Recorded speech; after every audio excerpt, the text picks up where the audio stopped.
байланысты бізде мақал мәтел бар, осы 15 минуттық өзіңізді пайдаланып, балалар қараңыз байланысты 15 минутта қандай мақал мәтелдер айтылған, жазылған, жазғандарыңызды жазып, ойланып жауап бересіздер.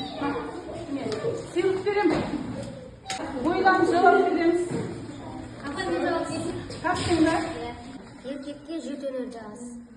Дұрыстап толықтырып айтамыз. Не деп айтылатын еді? Міне. Жігітке жеті өнер. Дұрыс. Жігітке жеті өнер де аз деген. Керемет, дұрыс. Отырсын.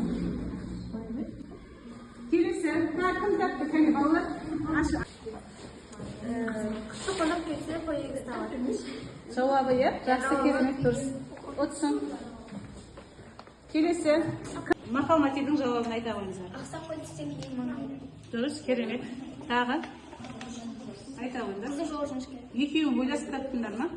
Жақсы. Енді тағы мынаның артында тағы да бар.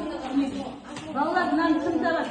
Асық ойнаған азар, доп ойнаған озар, қой баққан озар. Бәрінен де қой қой баққан озар. Керемет, дұрыс. Тағы қайсысын таптыңдар? Мынау ше? Мынау оңай ғой? Мақал. Иә, не істейді? Қандай мақалға мәселеге сәйкес? Қандай? Қарға қарғаның көзін шумайды. Қарға қарғаның көзін шумайды. Ал мынау ше? Мынаны кім тапты?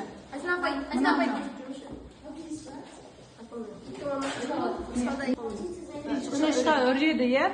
Керемет, рахмет. Ал келесі, мынаны таптық, иә? Қада не көрсең, ұшқанда соны ілесің, иә? Ойнағанның бес ескі, ысқырғанның жер жарады, иә? Айдағанның бес ешкі, ысқырғанның жері дұрыс жауап. Ол мәтел, иә?